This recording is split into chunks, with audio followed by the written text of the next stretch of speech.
What's up, YouTube? I'm back with another video, and today I'm gonna be reacting to why Chief Keef stays far away from Lil Durk.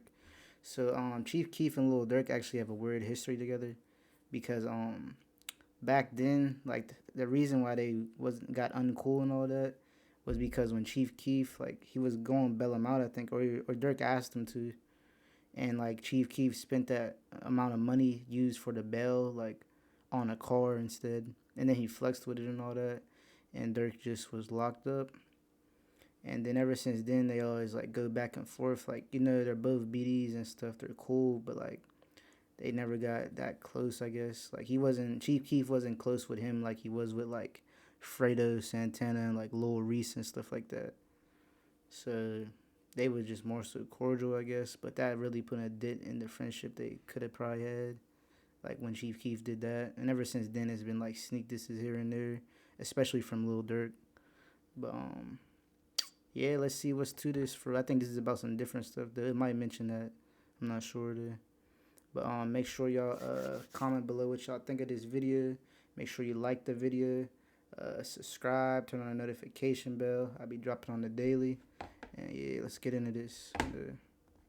See what's cracking with it.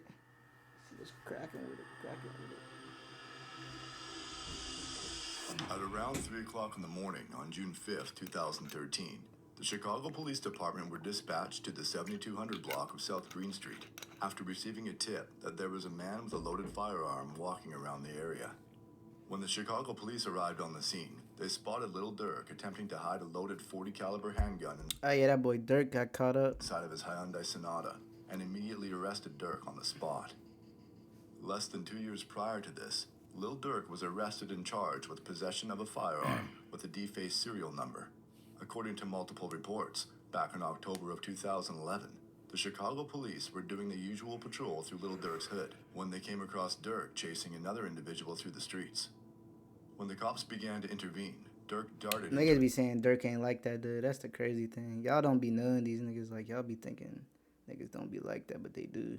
Mostly all of them have to be like that to survive. A nearby alleyway and tossed a loaded nickel semi-automatic handgun underneath a car. Lil Durk then ran inside a home on the 6400 block of South Eggleston, where police ultimately found Durk sitting on a couch and arrested him. The charge he received for this incident was a Class 3 felony that can carry a 2 to 5 year sentence in an Illinois state prison. Since this was Lil Durk's first offense, Durk was able to plead guilty to a reduced charge of aggravated, unauthorized use of a weapon and was sentenced to 1 year in jail. Durk served 87 days of that sentence until he was released on parole on July 27, 2012, with his parole ending on July 27, 2013. That means that during his second arrest on June 5, 2013, Lil Durk was already out on parole for a previous felony weapons charge. Things were not looking good for Durk. Facts. I think he might mention the Chief Keef thing. After being booked into jail, a Cook County judge set Lil Durk's bond to $100,000, Yeah, which means that in order to be released, Durk would need to come up with 10% of that money in cold hard cash. Despite being signed to Def Jam at the time, it seems that Lil Durk didn't have access to $10,000 and allegedly reached out to Chief Keef for some assistance, but Keef didn't show much of an interest in wanting to help Lil Durk out. While this was never confirmed by Durk or Keef themselves, it's pretty clear that there was something going on between the two. When Lil Durk was initially arrested, members of O Block, 300, 600, and more. Free, my nigga, bro, at the top. When you touch down, we on that. Reese, got LA, got Rondo, got Fredo, more Rondo and Reese. Were tweeting out their condolences to Lil Durk. Chief Keef, on the other hand, didn't post anything on social media about Durk other than this somewhat cryptic tweet on June 13th, 2013 saying, OTG, hashtag only the glow, which is a play on Lil Durk's OTF, only the family. Durk sat in the Cook County jail for over a month before he could come up with the $10,000 bond money to be released. And according to rival rapper and gang member P. Rico, Lil Durk got beat up in jail and even mentioned that the notorious shooter D. Rose wouldn't even leave his cell. Damn. Once home free, Durk took to Twitter and tweeted the infamous lyrics to Chief Keef's First Day Out, further hinting at the fact that Keef didn't bother to help him get out of jail. Days later, Chief Keef would once again tweet OTG. Lil Durk would then proceed to go on somewhat of a rant on Twitter, starting out with shouting out Lil Reese and Fredo Santana for keeping it real with him. Then goes on to say that Chief Keef would have been killed if it wasn't for his See, affiliation they with kept sneak 300. dissing each other. Durk then states that he's better off beefing with the opposition and seems to banish Chief Keef from the block by saying, "Where are you going to spend it at? Because you can't come around here with it." 10 minutes later, Lil Durk continues his rant by saying, "All the money but can't go get D-Rose? Laugh out loud. Bad enough he's on your ass already." He then tweets, "If you're squad, why didn't you get T-Slick or D-Rose? You got a bigger deal, right?" And then ends his rant with, "Warning, I'm not Soldier Boy. This shit can get ugly." Chief Keef soon fires back by tweeting, "Just bought a 2013 four-wheeler for $10,000, See, Chief which Keef was is the weird exact for that, amount of bro. money needed to bond out Lil Durk." Keef then goes on by saying he is O-Block and closes the conversation by saying he can't believe Lil Durk was stunting for Twitter. Wait, what did he say? Is O-Block and closes the conversation by saying he I can't believe niggas for the tweet. That's crazy. can't believe Lil Durk was stunting for Twitter. He used to be brick. Chief Keef would then find himself in various legal situations throughout the rest of 2013, and even ended off the year by being sentenced to 90 days in a rehab facility in Malibu, California. Upon being released from rehab, Keef returned home only to find O-Block requesting $7,500 in cash to bail out an incarcerated O-Block member by the name of Trey 5. Trey 5 was arrested on November 11, 2011 for aggravated battery and discharge of a firearm. He was being held in the Cook County Jail on a $250,000 bond cousin and or had been sitting in there for over 2 years at the time. O-Block claimed to already have around $18,000 for the bond, which is why they asked Chief Keef for $7,500, giving them $25,000 in total to bail out Trey 5. Damn. Keef made it His seem bond like it was was more no than big Durk's. deal to give them the money, claiming he had just recently spent the same amount on shoes. But when asked to actually give them the money a week later, Chief Keef said he threw it all in the club and ended up not giving them a dime. This soon resulted in a situation that would change Chicago drill music forever. On March 26, 2014, Chief Keef was ordered to appear in a Chicago courtroom in regards to one of his many legal troubles at the time. While at court, members of O-Block such as Boss Top and OJ, along with some THF 46 members, allegedly broke into a home in Northfield that was being rented by Chief Keef's former manager, Uncle Ro, and Keef himself. The group was armed and allegedly went through the entire house, stealing a wide variety of designer clothes, bags, and shoes. Them niggas corny for that. Well, Keef was corny too for how he was acting, and they was corny for doing that. Even stole Chief Keef's daughter's clothes and diapers, along with laundry detergent and deodorant. While this was taking place, one of the people inside the house, rumored to be Brandon Zerer, aka Twin City CEO, based off these tweets, called 911 and reported that there was an armed robbery at the home. Then, moments later, Chief Keef returned home from court where Boss Top would allegedly snatch Chief Keef's Top took a change. Oh. iconic Johnny Dang piece off his neck, while O-Block OJ would reportedly snatch GBE Capo's Jesus piece.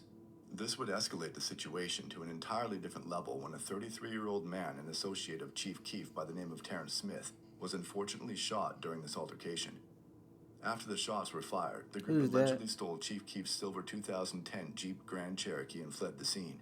Chief Keef and the other Glow Gang members inside the house then rushed Terrence Smith to the hospital, where it was determined he would luckily survive his injuries. When questioned by authorities, nobody said a word, which resulted in no arrests being made. But officers in the Gang Enforcement Division released a document stating that the Black Disciples are having an internal conflict and listed 3 photos of the persons of interest in the situation, with one of the people being Tyree Davis, aka Boss Top.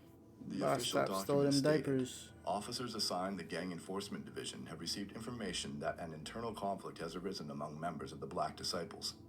On March 26, 2014, there was an attempted murder and home invasion in Northfield, Illinois, in which Black Disciple Keith Cozart, aka Chief Keef's associate Terrence Smith, was shot.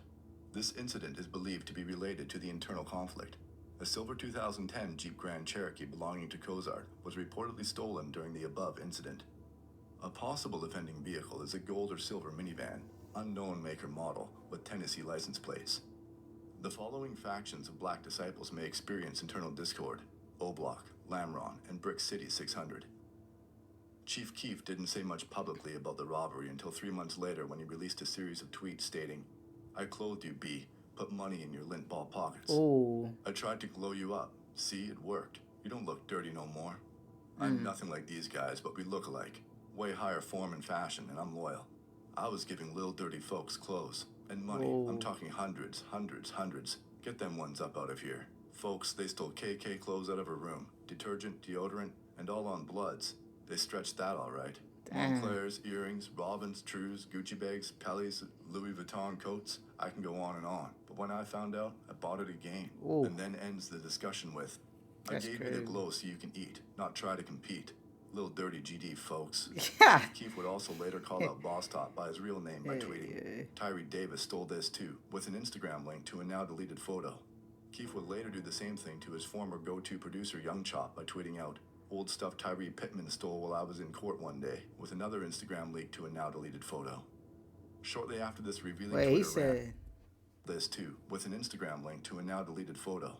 Keef would later do the same thing to his former go-to producer Young Chop by tweeting out, old stuff Tyree Pittman stole while I was in court one day, with another Instagram leak to a now deleted photo. Damn. Shortly after this revealing Chopped Twitter it. rant, Lil Durk and THF Basie would post a video to social media taunting Chief Keef and GBE Koppel by wearing Koppel's stolen chain, while posted up in front of a TV playing Chief Keef's Close That Door music video. That's THF Zoo. At the end of the video, you can even see Lil Durk pointing to Chief Keef's chain on the TV and saying, "We got that too." A few weeks later, Chief Keef moved to Los Angeles, California, and hasn't returned back to Chicago ever since he was Damn. betrayed by those he once called family. That's wild, man. I mean, it was back and forth. I mean, it was Chief Keef's money at the end of the day, but he was seeming a little like cocky, you know what I mean? A little too flexy. But they still shouldn't have stole off him because I guess he did give them a lot of stuff either way. So, it's a tricky situation. I think they was both in the wrong. But yeah, that's my thoughts on it. Let me know how y'all felt once again about that. I'm gonna catch y'all in the next video though, you know what I'm saying? Remember y'all, stay positive and have a great day. Okay.